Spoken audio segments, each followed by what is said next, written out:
Hey everyone, welcome to the EM Unlocked podcast. We have a special guest today, a friend and a special guest, Mr. Osvaldo Schirmer. Hello, Schirmer. How are you? I'm fine. What about you guys? Doing good. Great, Schirmer. Thanks again for appearing. I think this is going to be. I'm really looking forward to this conversation. And but what I normally do is I'm going to give a little bit of an intro, and then start the questions. And again, all casual. So let's begin, Mr. Osvaldo Schirmer. Since 2013, you have been, I guess, what I would call a professional board guy. You've been on the board of many companies in Brazil, mostly in the South. Just to name a few, I won't bore everyone with it. But you're currently on the board of directors of SLC Agricola, which is, I believe, the largest agricultural company in Brazil since 2013. You're on the finance committee. You're also on an advisor to the family holding called SLC Participações. You are also on the board, currently on the board of Olaplan, which is one of the largest biodiesel producers in Brazil. And you are currently have been on for many years on the board of AmCham, the the American Chamber of Commerce, I guess since February 2013. But in the past, some of your other board memberships that you're no longer on, I think it'll be interesting. People know you've been the chairman of the board, I think, for a while of Lojas Renner, which is one of the most famous retailers in Brazil. On the board of Edux, which is a very large education company. CMPC in Chile, which is one of the largest pulp and paper companies in the region. For 6 years, you're on the board there, and a number of other companies. But Jean, I know you very much from your 26-year career at Gerdau as the CFO, as the global CFO. And so I think most people that are in the financial markets and in asset management know you from your years at Gerdau. So just to start off, talk about when you this transition from Gerdau for many years as the global CFO and involved in the steel industry to transition to becoming someone that's just dedicated to corporate governance and boards. Like, tell us about that transition, and then we can start from there. Well, first of all, thank you for the invitation. It's a pleasure to be in this program. I hope you can reach your objectives. And let's dive into your question. Well, it was a very interesting move, the transition I'm referring to. By the way, during my time in Gerdau, I used to sit in boards of companies that Gerdau used to participate or acquire. As you probably guys remember, the growth of Gerdau was done through acquisitions. They acquired companies in Latin America, in Europe, in the US, in Canada, all over. In many of them, they used to have boards, and representing Gerdau, I used to sit on those boards as well. So the move from executive position to a board position was not totally day and night for me. It was kind of a continuation. Well, but before making some comments on this particular transition that you are asking, I should perhaps add one more comment.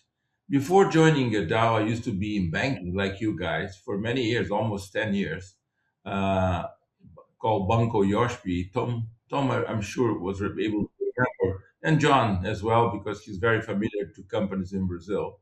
In Banco Yoshpi, I started as a investor relation manager, growing into director of international affairs, international business, let's say.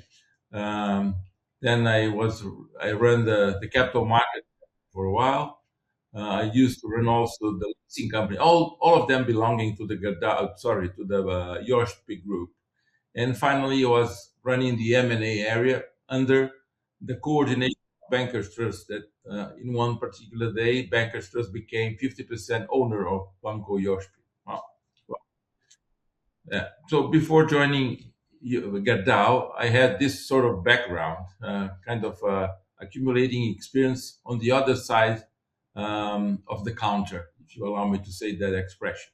So when I moved into Gerdau, I started as a general manager because at that time, nobody in my age and also coming from outside was a director. So I had to pay some sort of testing period during 6 months until I became director, financial director. Uh, and then, let's say, if I could define what I did in Gerdau, was a kind of someone able to help Gerdau to pave all the roads aiming at money, where the money could be raised, let's say. So I listed companies in Brazil, I delisted companies in Brazil, listed in US, listed in Europe, listed in Canada. I did participate in many acquisitions, putting together the financial package for those acquisitions. And in many occasions, I participate directly in the negotiation with the sellers or a fund that used to hold the shares and so on. So Gerdau was a kind of a great school. It gave me many opportunities to learn things that I didn't learn until then. Was an industrial group, as you know very well, maybe the largest steel company in Brazil, very much dedicated to the production of long steel. Later on, it also moved into flat steel, which is a different business, and also to specialty steel. Basically, through our acquisitions in the US, the group really grew in specialty steel as well. By the way, as we speak, the North American operation became much more relevant in terms of EBITDA generation to Gerdau. I'm far away, but I'm still followed through the press and through reports coming from analysts that the North American operation is really supporting the business, I would say, in a large extent coming from North America. Kind of 60 or 70% of EBITDA, it has been generated abroad rather than in Brazil. Used to be the opposite throughout life. Brazil was the cash cow and enabling us also to make mistakes abroad if necessary, because Brazil would be able to, let's say, to compensate. But today is different. Well, but we are not here to talk about Gerdau today because, as I said, I left Gerdau in 2014. I'm not so familiar with the details anymore. But you mentioned the transition. No? The transition is very interesting. And by the way, I'm quite frequently invited to speak in governance events and seminars and so on. And even as an invited professor at the Fundação Dom Cabral, that you probably have heard about them. They normally put together courses for the formation of board members, and they invite me for the final let's say, meeting with the students, where I could share my personal experience and so on. Well, when I talk to those guys, I normally say that it's quite a change when you have to move from an executive position into a board position, even though if you had the chances to be a board member in the past. Where is the major challenge, in my opinion, when you do this sort of transition? When you have in my particular case, as a financial guy with a financial background, when you see the treasurer or the CFO of a particular company coming to the board, presenting their ideas, sometimes you have to hold your hands, you have to hold your legs, not to jump into the guy's neck. Say, please, my friend, don't do it. I have gone through this situation in the past, and I can tell you for sure that you are in the wrong direction. But this is bad. This is wrong. So that I said, the major change, the major challenge is to replace yourself, not to replace, to relocate yourself in a proper position, guiding, influencing, convincing sometimes, but not giving orders. You are not supposed to give orders. I used to have hundreds of guys reporting to me all over, on a global basis. So I used to run the show and say, do this, do that, and don't do this, don't do that. As a board member, you are not supposed to do the same. You are supposed to guide, you are supposed to share your previous experiences. And, well, you understood, I'm sure you understood what I gave you. So this is the first challenge. Second is to see and to convince your board, let's say, peers, what's your particular role. Normally, in all those boards that I was invited and have been invited to participate, people used to look at me as a financial guy throughout time, and especially given to this experience in Renner, where I used to be the chairman for almost 9 years. I learned to do other things. I learned to see the company, to see the business from a different perspective, through different windows, through different avenues. You have to learn other things, and it's a different job to be a president of a board. In fact, as a chairman, you are not supposed to be the most important person in the room. You have to be a kind of a conductor to get and to extract from the others that many times know much more about the business than yourself. It happens to me. I came from a steel company, and I used to be the board, the chairman of the board of a retail company. But I didn't know anything about intimate, let's say, outfits from ladies, for instance, but I have to learn. Uh, I knew from other experience, but not to sell those stuff, right? Not to produce those stuff. Not, by the way, Renan was not able to produce. Renan was able to buy from third parties, different suppliers, outside suppliers.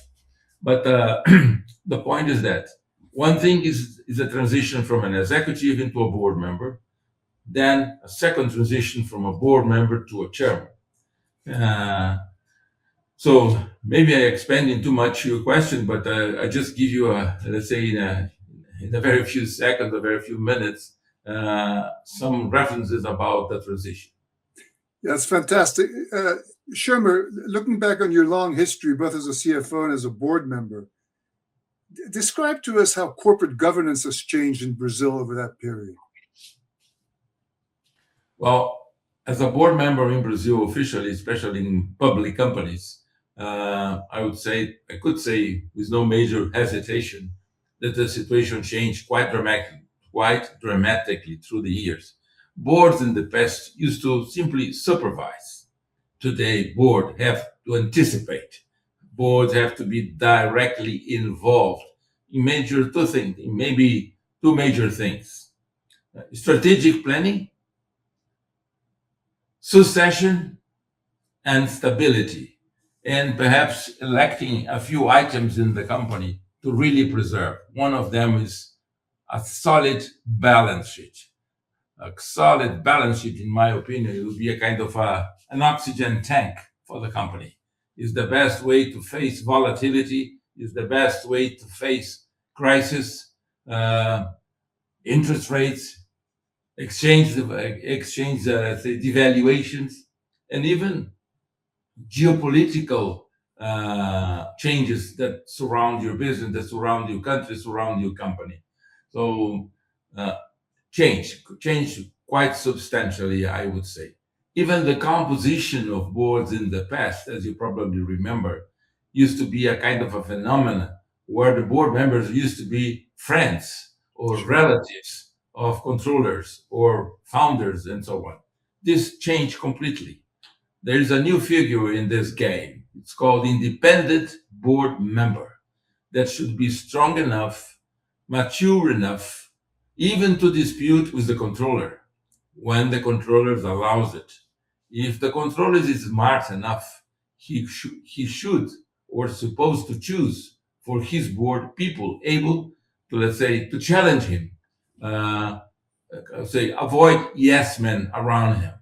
So this has changed quite dramatically, and this is what I would say constructed throughout time due to the level of competition, due to the level of sophistication of our Brazilian SEC, for example. Even though I think they fail in many aspects, but in order to improve, let's say, improve the seniority of the boards, they were very helpful. Also, the stock exchange growing, moving from Rio to São Paulo and concentrating in one major stock exchange rather than 3 or 4 in the country, was very, very important in this, let's say, in the way boards mature, I would say.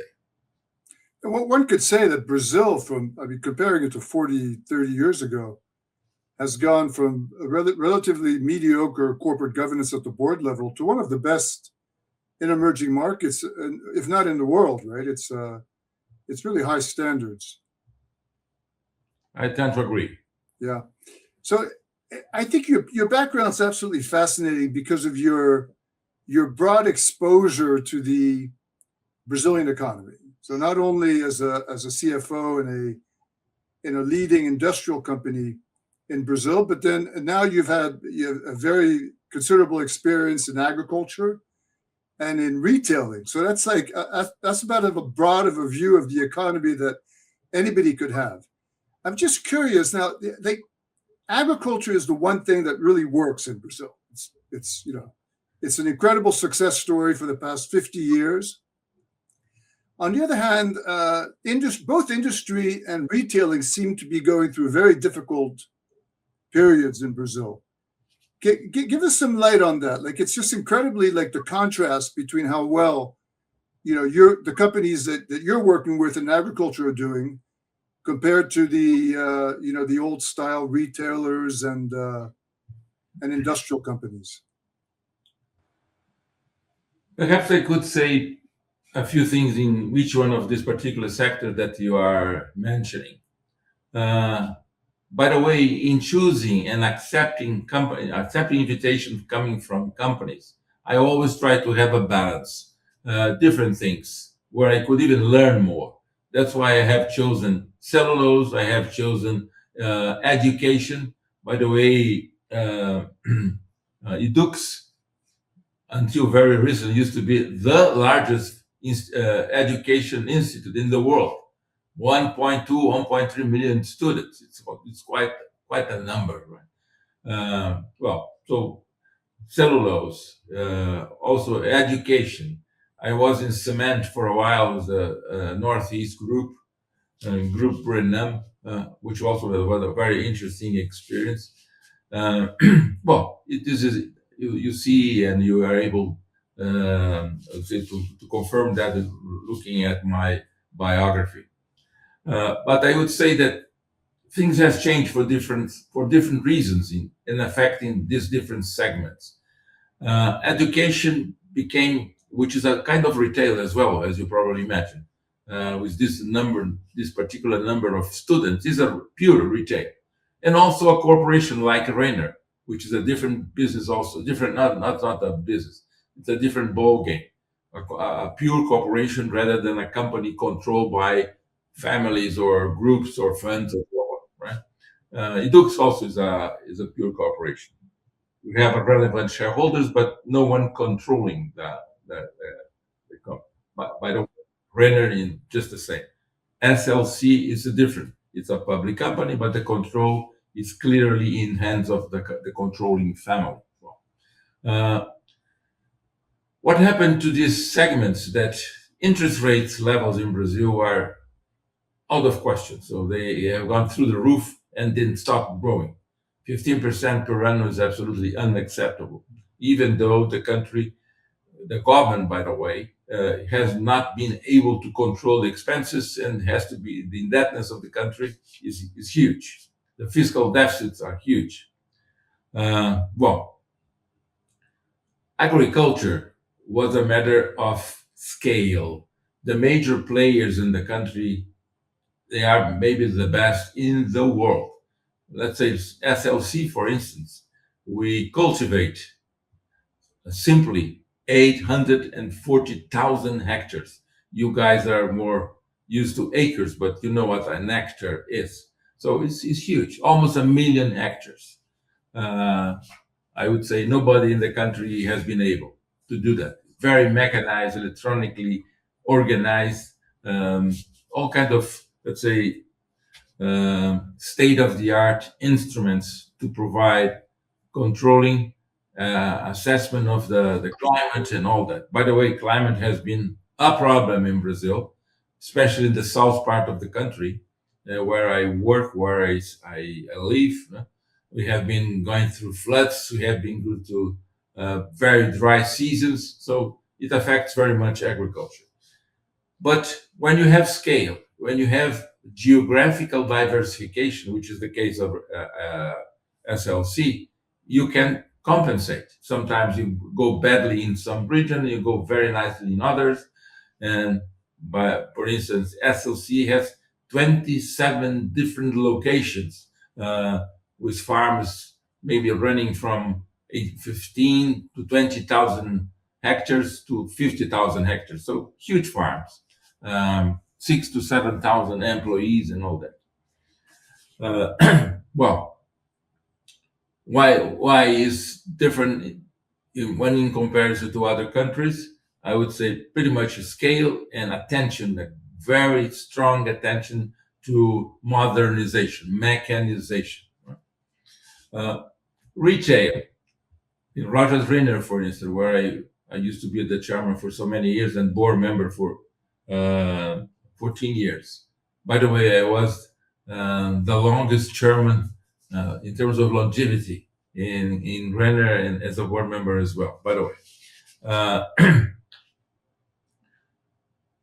Interest rates has affected very much the situation. But in addition to that, high interest rates prevailing in the market, the segment as a whole faced competition coming from China, where they use very funny schemes to bring goods at a very low price, paying basically no taxes, where the others, the local players, had a very strong tax burden on their backs. So it was a very unfair competition.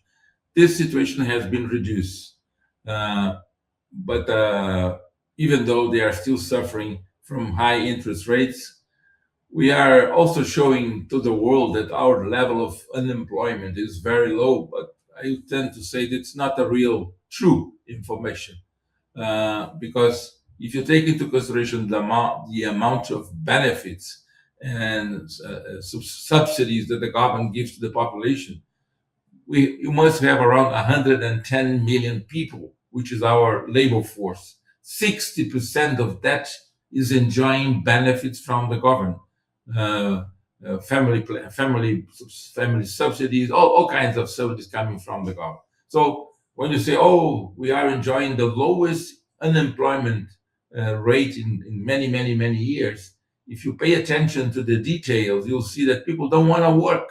They are happy to a very small, let's say, grant given by the government, and they don't want to work. If you talk to employees in the southern part of Brazil, in many cases that I know, they cannot find people that, well, to make this sort of money working, I do a little bit bad, but I don't do anything. I stay at home. So it's a very complicated equation to be solved. But your question was, how do you explain the difference between the sectors, right? Brazil is also kind of behind schedule in terms of industrial modernization. The southern part of Brazil is a very strong example. We are losing companies. The level of, I won't say bankruptcy, but difficulties. It's a very interesting factor affecting the industry as a whole, right? Difficult to import, exchange rate complicated. So this explains why we have been losing productivity, losing competitiveness, which are factors affecting those industries that you mentioned. The agricultural sector does benefit from a lot of political support, doesn't it? The lobby in Brasilia is very supportive of agriculture, and much less so in other sectors, no? No, you are right. There is support to the agriculture sector, not as much as the sector would like to enjoy, but yes, we do have. Less and less the companies, especially the operating companies, are depending on money coming from the government. But for the medium-sized and small-sized agriculture people, they do rely very much, I would say, on, let's say, subsidized lines coming from the banks, national banks and private banks as well. All of them help. But professional groups, professional groups is a good way. They rely on their ability to generate cash and have healthy cash flow generation. It's interesting to me that the agricultural sector is actually one that benefits tremendously from Chinese demand, while these other sectors face Chinese competition. Is You're that absolutely, that must be a major factor for? absolutely correct. Even though we do export to many countries besides China, China is the largest importer of commodities coming from Brazil, all of them, especially soybean and corn. And Brazil's been relatively open to Chinese imports, while other countries now are really starting to clamp down. For example, the U.S. So you see the U.S. now basically having shut off its steel market from the Chinese. Well, in Brazil, you still have a pretty open market for the Chinese companies. So Yeah. why do you think this is happening? Well, we probably know that our government ideologically is very much inclined to the left parties, to the left side of, let's say, the political thinking, and is willing to, let's say, even to implement a change in the exchange system in the world. They like to abandon the SWIFT and go into another system. All of those kind of initiatives. How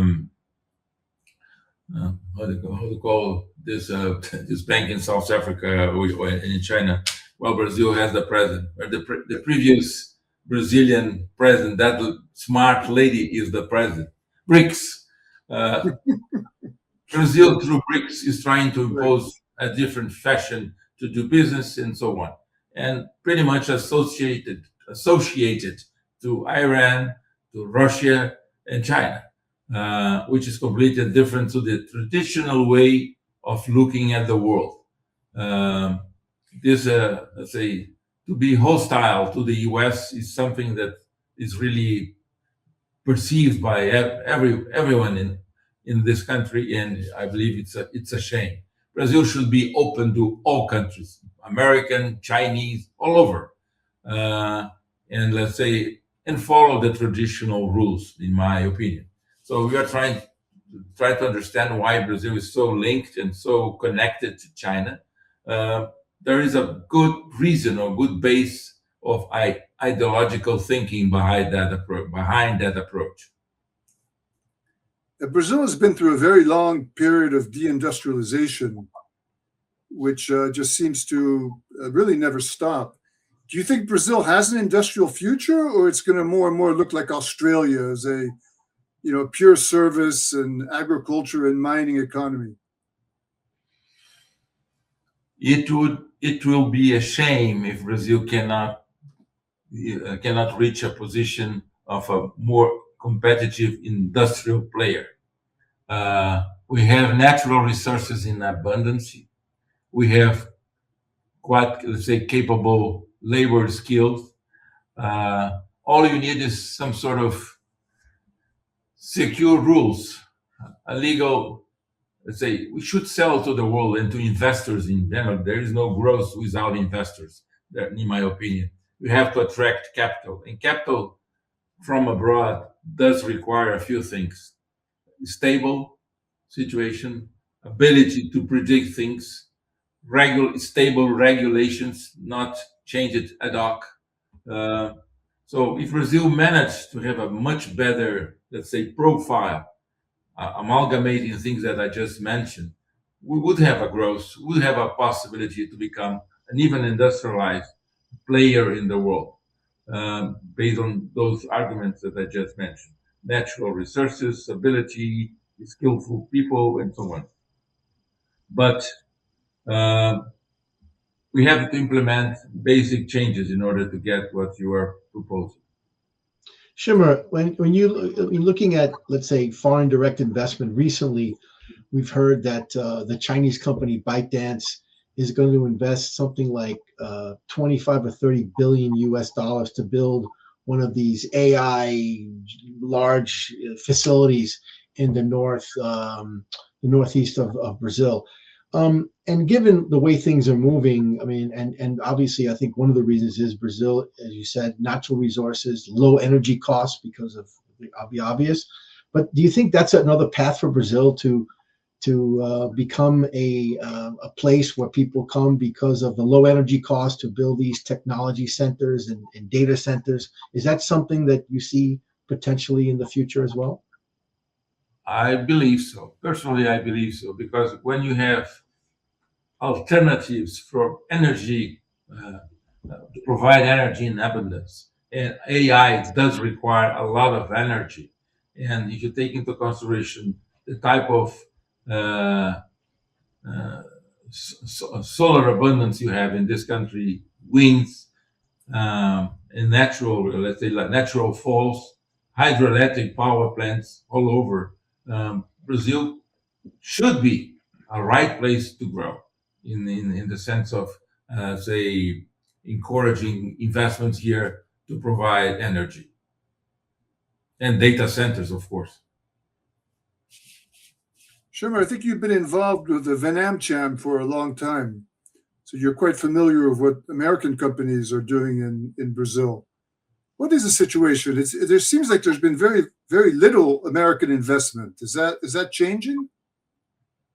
No. Even though reducing the level it used to be, the American money, the American investment are still perhaps the second most outstanding investment position in the country. I don't have the current figures exactly, but foreign direct investments, I feel, puts the U.S. in the major places, I would say. But government is not doing anything to encourage North American investments due to those things that we have quickly described here, right? Which is wrong, in my opinion. It's a wrong move. You have to be open to all kinds of smart money coming. When I mean smart money, that is able to face cycles, not searching for immediate results, immediate returns.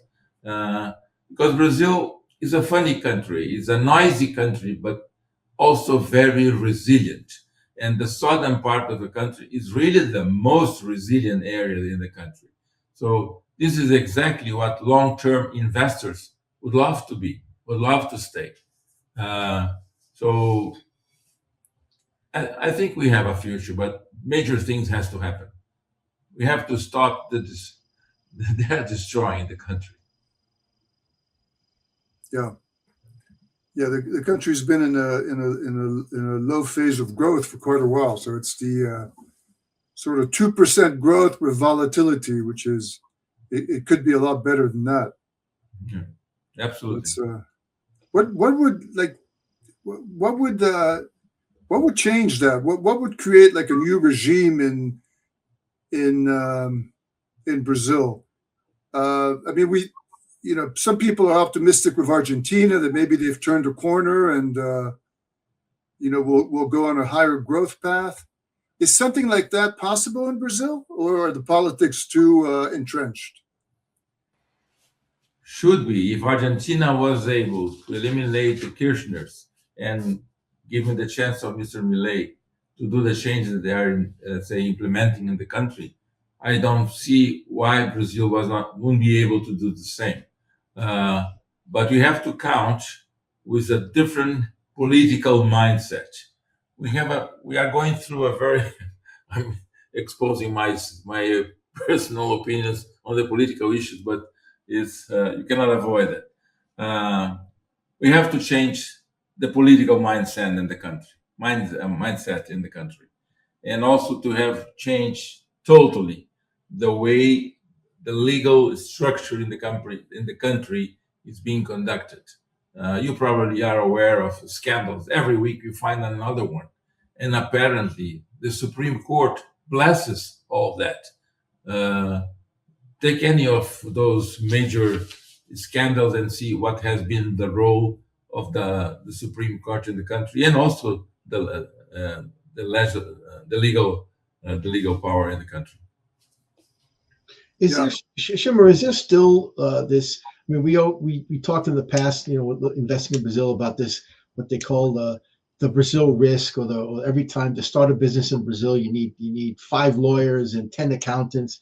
Has any of that been reduced, or is it still an administrative nightmare to set up a business, a local business, or a subsidiary in Brazil whether it's the south of Brazil or in São Paulo, to do business, any kind of business? You probably are aware that the country is going through a fiscal reform, which is a nightmare. Nobody exactly in the country knows where you're going to end up. Very likely paying more taxes. So it was difficult to control and to be, let's say, updated in all the regulations that are created every day until 2030 or 2032, where the total implementation of this fiscal reform is going to be in place. It's going to be very difficult. If I were a foreigner coming to this country at this very moment to set up a new business, I would be very careful. You're not mentioning about 6 or 7 lawyers, but maybe 10, and maybe many people specialize in taxes, because we'll end up paying more taxes. Apparently, it was a nice move to tax the add value, which is VAT that is normal all over the world. We're going to be using both systems in parallel. So you can imagine the company controlling 2 systems in parallel for 4 or 5 years until the thing is totally done. It's complicated. So if you are looking for a facilitation these days, is the opposite, in my opinion. Schirmer, take us back to when you led Gerdau into the American market. That was when was it, 2005 or so? Or? In the 80s, yes. Oh, it's already, okay.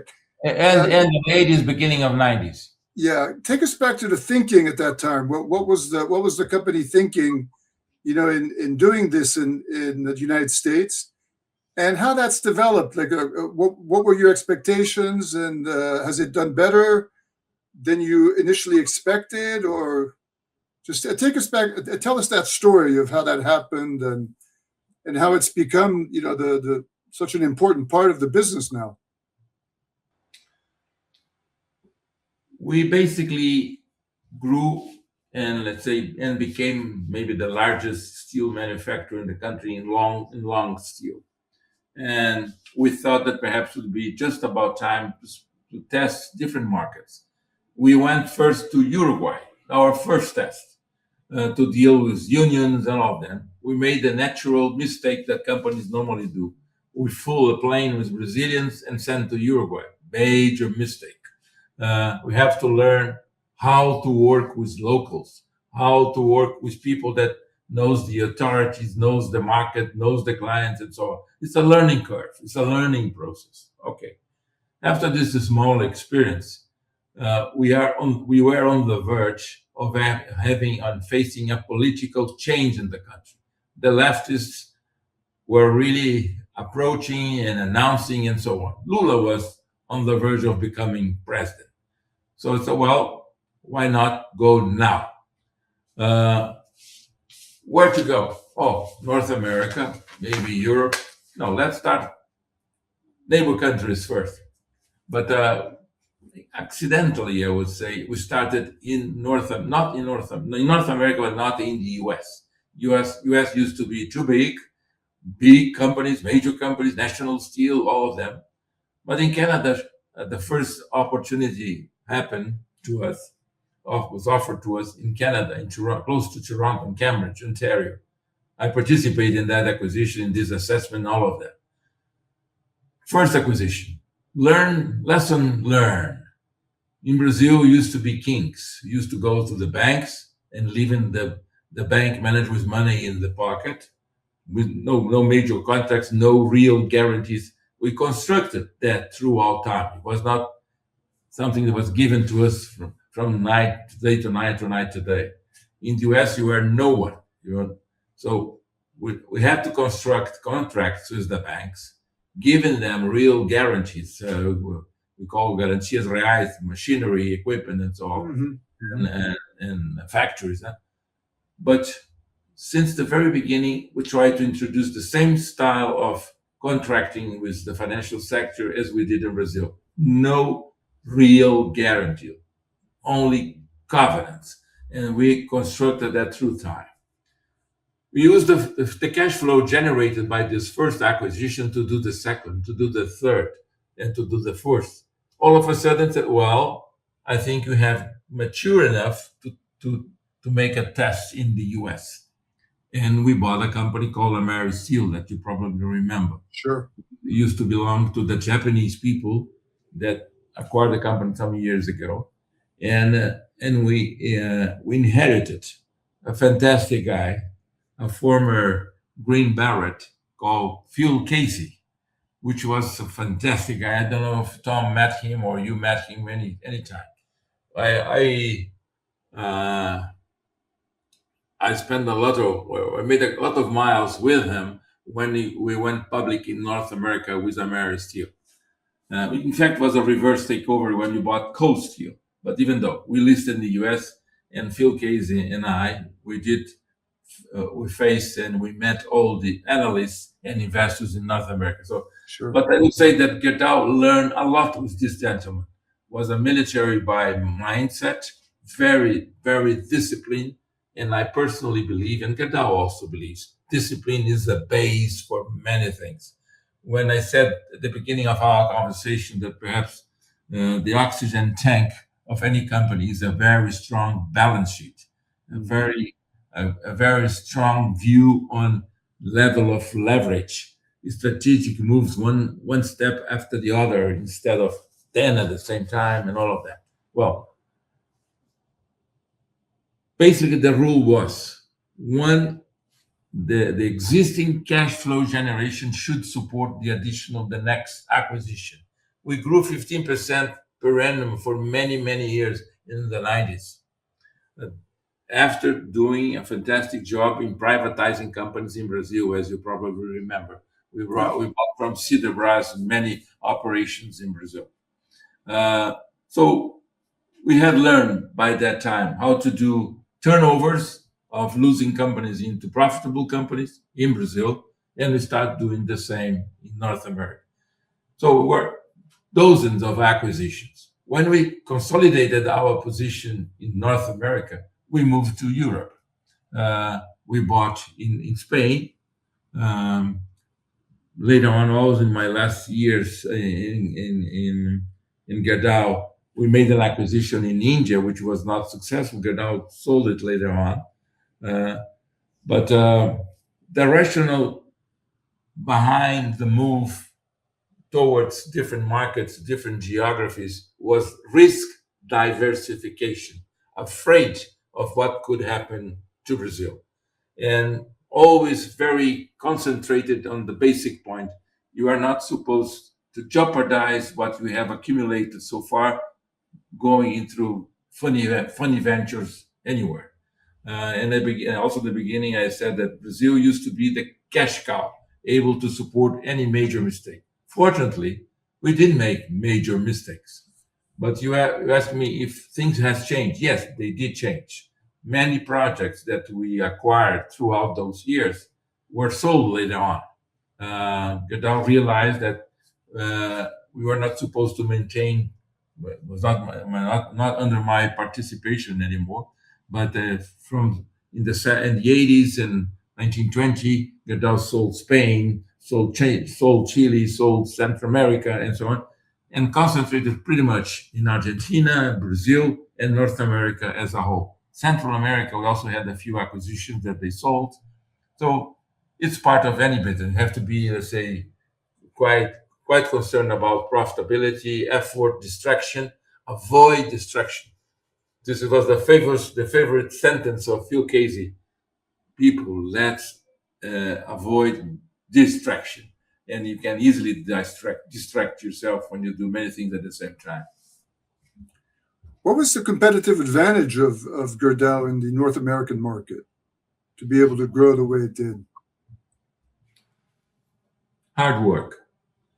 And also was another lesson learned. At the beginning, you have this complex of less developed country, Brazilians, talking and conducting and managing good American managers, the experience, and so on.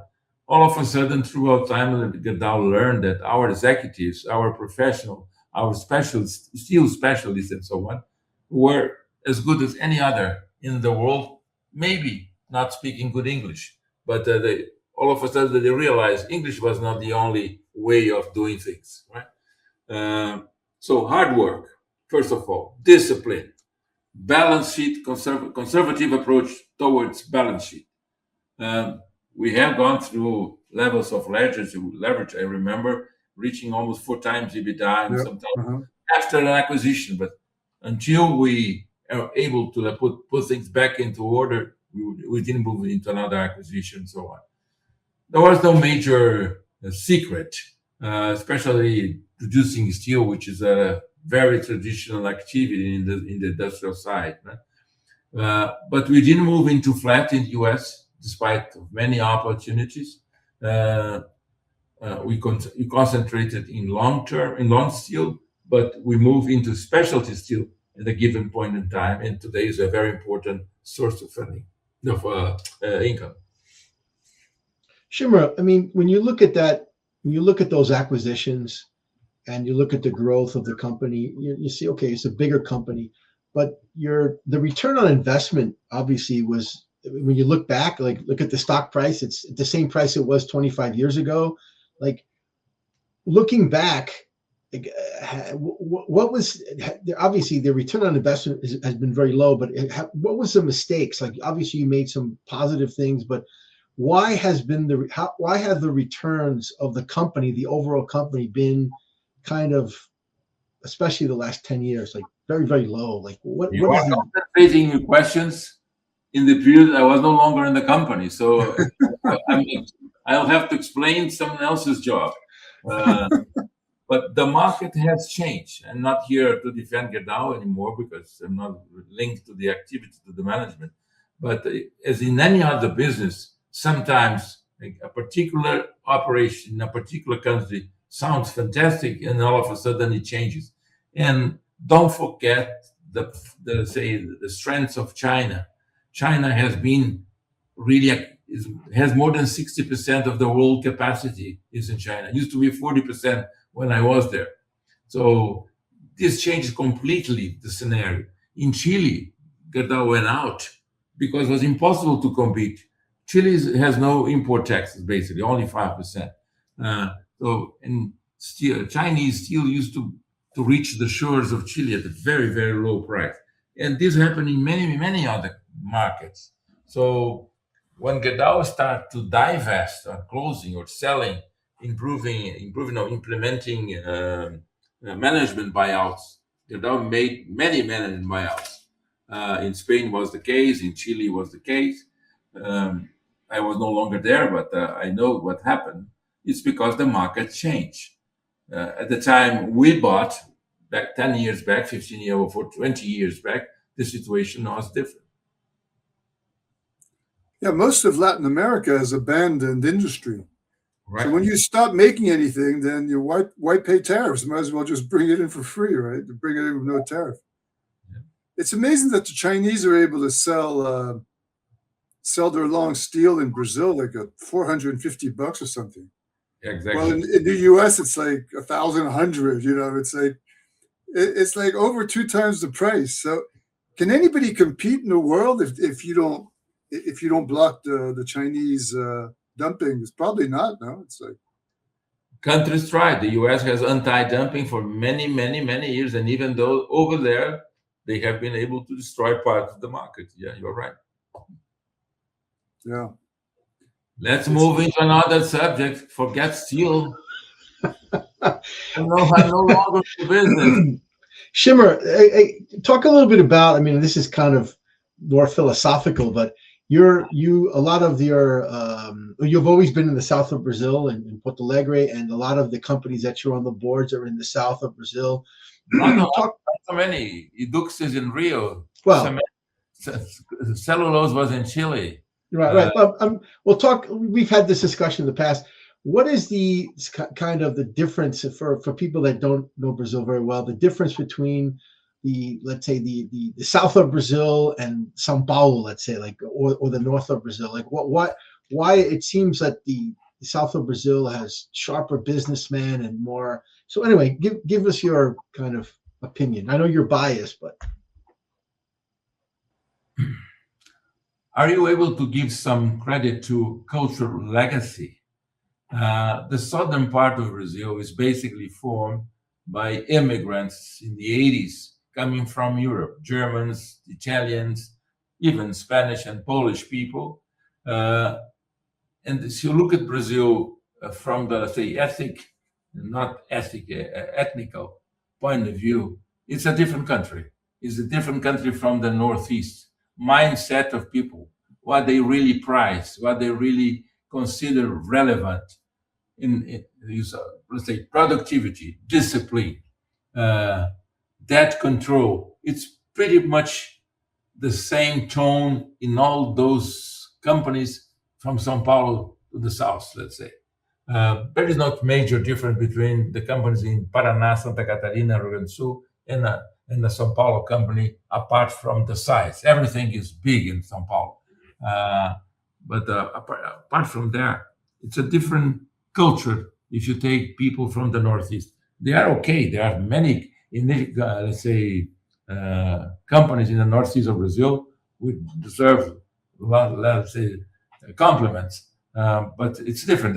The culture legacy, it was trying to say at the beginning of my answer. It's a different thing. Makes the difference. What do you think of the current situation of the e-commerce in Brazil?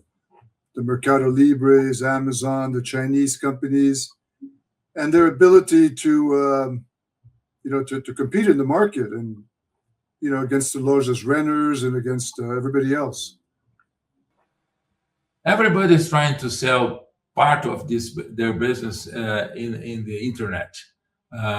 But some few companies, the names you have mentioned, they really are outstanding. Magazine Luiza, which is our local example, almost went bankrupt, even though it's a very strong retail, relying very much on e-commerce, but unable to compete with Amazon, unable to compete with Mercado Libre and all that. Right? But everybody is trying to sell part of it. You take example of Renner. Renner cannot sell more than 15-20% of its sales through the e-commerce. And we are very updated. If you visit Renner today, people in talking about data lake, machine learning, all of that stuff. It's a different company on that particular aspect. But we are doing our part, but it's not 20%. It's not more than 20%, I would say. It came with the pandemic. In the pandemic, everybody was jumping into e-commerce. Many companies believed that it was the end of the physical stores. Everybody would buy using the internet. But the time has proved that's the mix of that, which is the beauty, where the beauty is. What are the companies that you're currently working with? What are they doing in terms of AI implementation? Some of them really advanced. SLC, for instance, is very much dedicated. We have invested in modernization, the AI utilization in many aspects, from seeding the ground up to harvesting, all kinds. Use drones, use machinery. Our machine can be controlled by a guy sitting in a room rather than a pilot on the top of a combine, for instance, right? But we still have people doing this for security reasons. But a harvesting or a combine could be conducted from outside with no one inside, but we don't do that.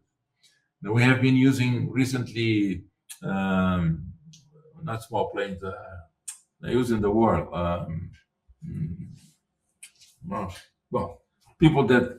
People know planes that can be small planes. Oh God, what's the name? Drones. Where I was visiting the farms last month. We are using 5 drones that work day and night, completely independent. Of course, someone controlling from from a given space, from a room. But this sort of modernization is happening all over, right? So artificial intelligence in boards, it is only beginning. Many companies are dedicating some time, bringing even people to sit in the board with a different background, more technological than used to be in the past. I think it's a change that came to stay. But Are companies already able to increase productivity with their AI tools, or is it too early for that? in retail, for instance, you are being able to predict sales in much better fashion than it used to be. In agriculture, way to estimate the climate changes much better than we did in the past. The way we saved in seeds, we saved in defensive products. How do you call the proper word? Well, fertilizers, for instance, how much you can save using the correct The doses, doses and so on. So AI in different fashions is helping companies in general. Many of them more than others, of course.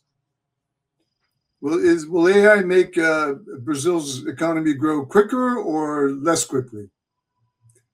Do you think it will have a positive impact or a negative impact? No, I think it has a positive impact, even though you can find many detractors saying that AI is going to take jobs, it's going to eliminate jobs, unemployment will grow.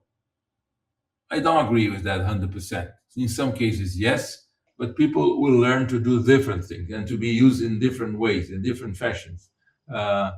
So it will improve. It will help the economy. It will help the companies. It will help the productivity. Yeah, Brazil could be an interesting test case because, as you mentioned at the beginning, you have a lot of government handouts, and a lot of people are disincentivized to maybe work at all or work long hours. And if you're saying that there is a shortage of qualified workers, implementing AI could certainly increase productivity and reduce the need or the desperate need to have them.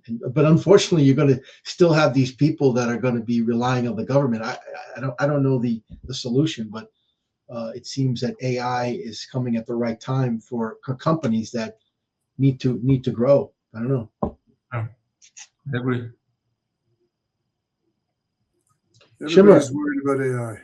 Yeah, Schirmer, you have been recently, I don't know if John, you've seen this, but you've been very active on LinkedIn recently, writing a lot of articles on corporate governance and a lot of articles about board diversity, specifically with women on boards. Can you talk a little bit about, it's interesting, John asked a question about the transition of boards. I remember even less than 10 years ago, there were very few women on the boards in Brazil, and that has changed dramatically.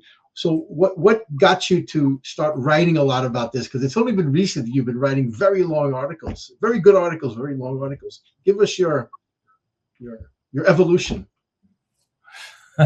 It's a combination of factors. Let's start in the beginning. First of all, I decided in last year when I had to leave Renner due to my age. I reached 75, and we have an internal rule that 75 is the ceiling. We have to be replaced. Well, so I reduced the level of boards. I used to be in 4 or 5 boards at the same time throughout the years. Then I decided to stay only in 3 or 4. So giving me more time, first of all. Second, I have been invited to speak in different forums in Brazil, talking about governance. As I mentioned to you, Fundação Dom Cabral also invites me from time to time, all that. One of these days, mid 25, I was invited to talk in a IBGC. I don't know if you guys know what it is. It's a Brazilian governance office, let's say, governance IBGC, corporate governance institution. And I spoke in this particular event. By the way, in collecting suggestions about what should be a proper subject for the time being, I suggested, why not changes in the way countries are looking at political changes, regional changes. Okay, I spoke there. I did my presentation. When I was leaving the room, the president of IBGC told me, "Schirmer, fantastic. I'm talking about geopolitics. Why don't you write an article about this?" So, well, but maybe I was going through a surgery 3 or 4 days later. Well, I'm going to be in the hospital for maybe a couple of days, and I don't know if I'm going to have time to do this. But since I had I had the ideas that the expression I use in my presentation, I got home and wrote the first article, and I sent to her. She said, "Well, fantastic, Schirmer.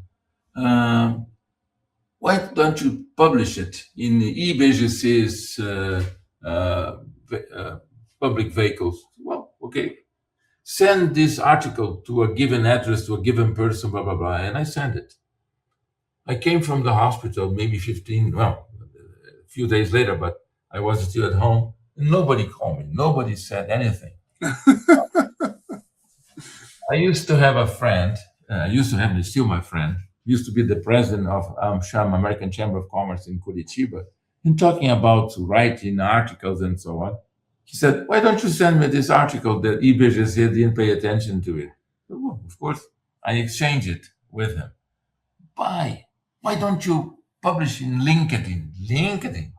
I don't know what LinkedIn. I know what LinkedIn is, but okay, I did the first, and the level of response, the level of replies and comments that I received was so grateful, was so interesting. I did the second, the third. I'm in my 24th article, which I published yesterday. Wow, 24. Yeah. So, and this guy knows it. Maybe I can see when I read who was reading and who was making comments. I found him. So that's the reason why I started to write, and it has been, let's say, very rewarding to receive comments, encouragement, and so on. And as you said, I have chosen subjects related to government, related to boards, some of them also philosophical, some of them also involving geopolitics, geopolitics, as I said. But you mentioned about ladies in boards or eclectic boards formed by different type of people. Diversity, yeah. Yeah, diversity.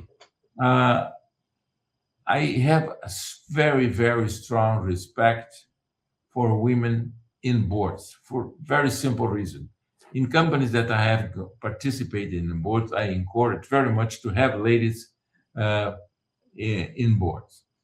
But there is a movement in Brazil, maybe in the rest of the world as well, trying to introduce a forced participation of ladies in boards through quotas, minimum quotas. Boards have to have 20% of ladies and other sexes as well.